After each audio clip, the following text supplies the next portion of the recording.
Hello friends, how are you? I hope कि आप सब अच्छे होंगे। Welcome to Expert Opinion. आज की वीडियो में डिस्कस करेंगे new efforts of elementary education, यानी कि प्रारंभिक शिक्षा के नवीन प्रयास से सेकंड पार्ट होगा। ये आपका फर्स्ट पार्ट में हम 85 क्वेश्चंस के बारे में डिस्कस कर चुके हैं और इस वीडियो में हम 86 क्वेश्चन से स्टार्टिंग करने वाले हैं। फ्रेंड्स, आपको वीडियो अच्छी लगे, हेल्पफुल लगे तो वीडियो को लाइक करना, शेयर करना और चैनल पहली बार देख रहे हैं तो सब्सक्राइब करके बेल आइकन को प्रेस कर लेना। ज़्यादा क्वेश्चंस को मैं लेकर नहीं आई हूँ क्योंकि छोटे छोटे पार्ट्स में अगर हम डिस्कस कर लेंगे तो आपको चीज़ें बेहतर तरीके से समझ में आएंगी और कम कम टाइम में आप चीज़ों को बोर फील करके भी नहीं पढ़ेंगे। तो चलिए वीडियो को स्टार्ट करेंगे। आप लोग सभी आ जाइए और सभी अपने दोस्तों को एक बार शेयर कर डालिए जिससे सभी लोगों को इसके थ्रू हेल्प हो सके, सभी लोग लाभ उठा सकें और अच्छे नंबर गेन कर सकें। हमारा उद्देश्य है कि आपका जल्दी से रिवीजन करा के आपको अच्छे अच्छे नंबर से सभी को बीटीसी सेकंड सेमेस्टर में पास कराया जाए अच्छे मार्क्स के साथ में। क्वेश्चन है, भारतीय शिक्षा को लॉर्ड कर्जन की किन्हीं दो प्रमुख देनों का उल्लेख कीजिए। तो भारतीय शिक्षा को लॉर्ड कर्जन ने बहुत सारी देन दी, तो इनमें से किन्हीं दो देनों के बारे में आपको कि उन्होंने क्या दो देन दी थी लॉर्ड कर्जन ने भारतीय शिक्षा को, उसके बारे में उल्लेख करना है। तो पहला पॉइंट है केंद्रीय शिक्षा विभाग की स्थापना और दूसरा पॉइंट है भारतीय विश्वविद्यालय आयोग। यानी कि केंद्रीय शिक्षा विभाग की स्थापना किसने की? लॉर्ड कर्जन ने। और भारतीय विश्वविद्यालय आयोग की स्थापना भी लॉर्ड कर्जन ने की।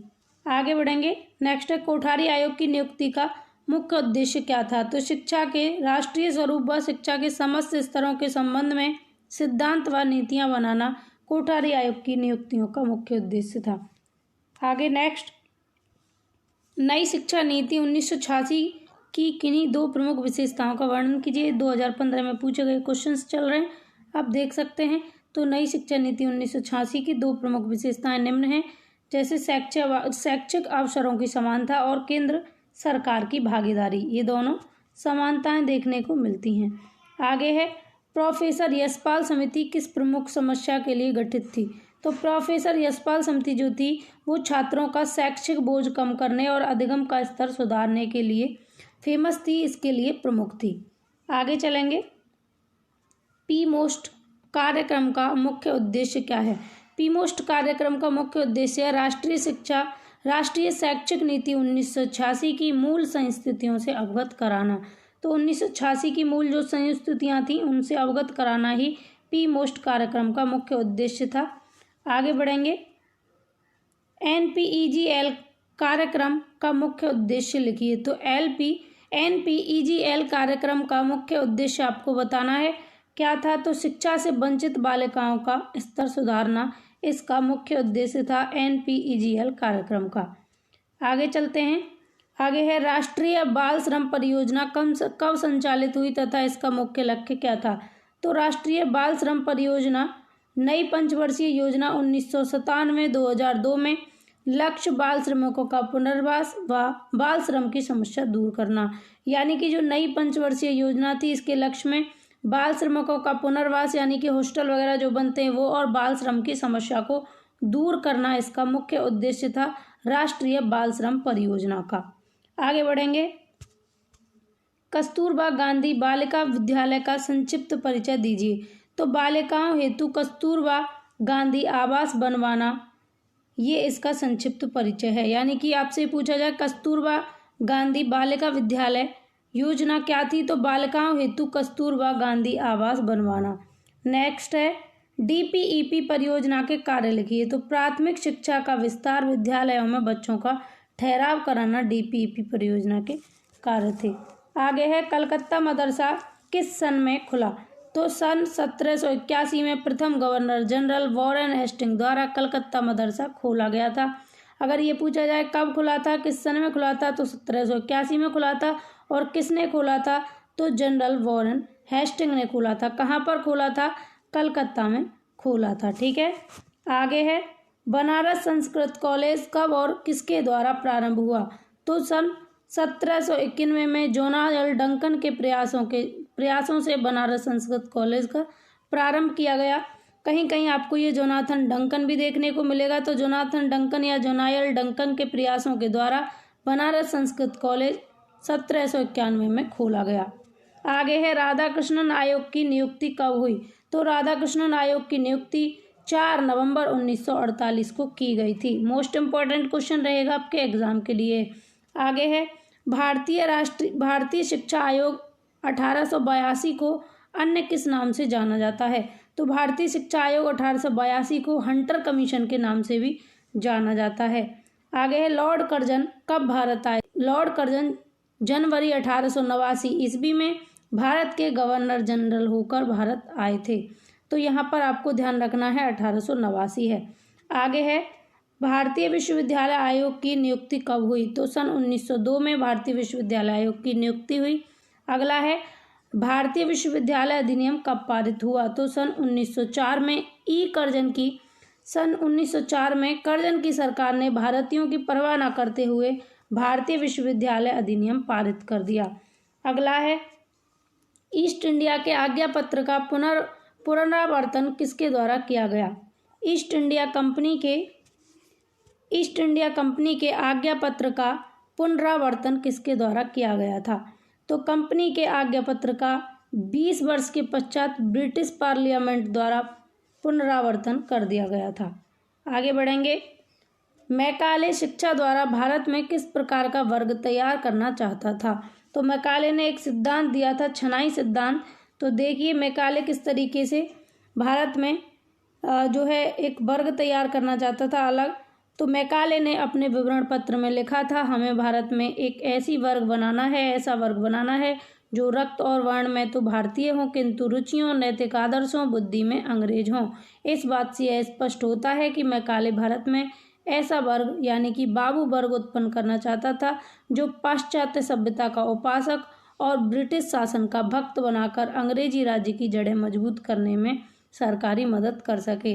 यानी कि ऐसा करना चाहता था मैकाले जो था, वो क्या करना चाहता था, वो बस दिखाने में तो ये रखना चाहता था रक्त और वर्ण में भारतीय, यानी कि कुछ भारतीय लोगों को वो शिक्षा देने की बात कर रहा था जो उच्च वर्ग के थे, और उसने कहा था कि नीचे जो निचले वर्ग के लोग हैं उन पर शिक्षा जो है छन छन कर उन तक जाए। तो यही छनाई सिद्धांत था और उसका यही मत था, यही मानना था और यही उसकी राजनीति थी कि जो लोग हैं भारत के उनमें देखने में बस वो भारतीय हों, देखने में रंग रूप में वर्ण में भारतीय हों किंतु रुचियों में, नैतिक आदर्शों में, बुद्धि में अंग्रेज हों, जिससे कि ब्रिटिश शासन की जो जड़ें हैं वो मजबूत हो सकें।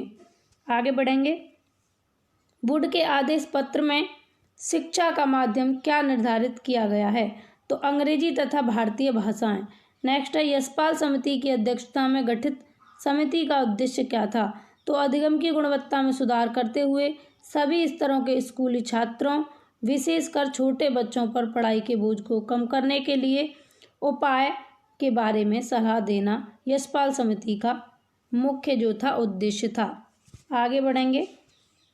ऑपरेशन ब्लैक बोर्ड के विद्यालयों को कौन सी सुविधाएं प्रदान की गई हैं? तो ऑपरेशन ब्लैक बोर्ड के विद्यालयों के बारे में, उनकी सुविधाओं के बारे में जानना है। इस योजना के अंतर्गत प्रत्येक विद्यालयों को निम्नलिखित सुविधाएं दी गई हैं। मोस्ट इम्पॉर्टेंट क्वेश्चन रहेगा आपके एग्जाम के लिए। तो फ्रेंड्स देखिए कौन कौन सी सुविधाएं हैं। शिक्षक उपकरण यानी कि पाठ्य पुस्तक, पाठ्यक्रम, शिक्षक, संदर्शिका और पाठ्य पुस्तक, ये सारी चीज़ें। नेक्स्ट है कक्षा शिक्षण सामग्री जैसे मानचित्र, ग्लोब, चार्ट आप देख सकते हैं सभी विद्यालयों को सरकार के द्वारा प्रोवाइड कराए जाते हैं ऑपरेशन ब्लैक बोर्ड के तहत। अगला है खेल सामग्री व खिलौने। नेक्स्ट है विज्ञान किट, लघु यंत्र किट यानी पेचकस, प्लास, श्रव्य उपकरण, रेडियो, पुस्तकालय हेतु पुस्तकें और विद्यालय घंटी। नेक्स्ट है संगीत उपकरण, ढोलक, तबला व हारमोनियम। शिक्षक के पास आकस्मिक खर्च हेतु धन, कक्षा कक्ष, शौचालय, चटाई, कुर्सी शिक्षकों के लिए और ब्लैक बोर्ड। ये सभी किसके तहत हैं? ये सारी चीज़ें ऑपरेशन ब्लैक बोर्ड के तहत। आगे बढ़ेंगे। पी मोस्ट का पूरा नाम अंग्रेजी में लिखिए। तो पी मोस्ट का पूरा नाम है programme of mass orientation for school teachers. Next basic शिक्षा परियोजना के उद्देश्य बताइए। तो बेसिक शिक्षा परियोजना के निम्नवत उद्देश्य हैं विद्यालय सुलभ कराना, नामांकन, उपलब्धि प्राप्त करना और सतत शिक्षा। तो विद्यालय सुलभ कराना में इस परियोजना के अंतर्गत 300 की आबादी तथा 1.5 किलोमीटर की दूरी पर प्राथमिक विद्यालयों, वैकल्पिक शिक्षा केंद्रों को खोलना शामिल किया गया। आगे है नामांकन। वर्ष 2000 तक 6 से 11 वर्ष तक के सभी बालक बालिकाओं का विद्यालय में नामांकन कराना और उपलब्धि प्राप्त करना, यानी कि वर्ष 2000 तक विद्यालयों में नामांकित बच्चों में न्यूनतम अधिगम स्तर की दक्षताएं विकसित करना। सतत शिक्षा यानी कि लगभग 5,000 की ग्रामीण क्षेत्र की आबादी पर सतत शिक्षा की सुविधा उपलब्ध कराना। अगला है, प्रथम चरण में DPEP देश के किन राज्यों में लागू की गई? तो 7 राज्यों के 42 जनपदों में प्रथम चरण में चयनित 7 राज्य मध्य प्रदेश, असम, हरियाणा, महाराष्ट्र, कर्नाटक, तमिलनाडु एवं केरल, इन 7 राज्यों में प्रथम चरण में DPEP देश के 7 राज्यों में लागू की गई। अगला है, ड्रॉप आउट के संदर्भ में DPEP का क्या उद्देश्य था? तो ड्रॉप आउट की दर 10% तक कम करना तथा धारण क्षमता को 90% तक बढ़ाना DPEP कार्यक्रम का उद्देश्य था। अगला है, ECCE शब्द संक्षेप का अंग्रेजी में पूरा नाम लिखो, यानी फुल फॉर्म बतानी है। तो early childhood care and education इसकी फुल फॉर्म होती है। आगे बढ़ेंगे, प्रथम चरण में मध्याह्न भोजन योजना प्रदेश के किन जनपदों एवं विकास खंडों में लागू की गई? तो 38 जिलों एवं 248 विकास खंडों में संचालित की गई। आगे है, NCERT के प्रमुख कार्य क्या हैं? तो NCERT के कार्य हैं अनुसंधान एवं नवाचार, यानी कि नई नई खोज करना, नई नई चीज़ों, नई नई टेक्निक्स की खोज करना NCERT का काम है, NCERT। और नेक्स्ट है, आदर्श पाठ्यक्रम, राष्ट्रीय शिक्षा संस्थान, अध्यापक शिक्षा, विशेष शिक्षा, विस्तार शिक्षा। तो अध्यापकों की शिक्षा, विशेष शिक्षा और विस्तार शिक्षा, विस्तार जो सेवा है वो सभी NCERT के कार्य हैं। तो फ्रेंड्स, इस वीडियो में बस इतने ही क्वेश्चंस की बात करेंगे। वीडियो आपको अच्छी लगी हो, हेल्पफुल लगी हो तो वीडियो को लाइक करना, शेयर करना और चैनल पहली बार देख रहे हैं तो सब्सक्राइब करके बेल आइकन को प्रेस कर लें। आपको अच्छा स्कोर लाने के लिए ये हेल्प करेगी वीडियो, तो आप वीडियो को 2 बार देख सकते हैं जिससे सभी क्वेश्चंस आपको लर्न हो जाए। Take care, Radhe Radhe.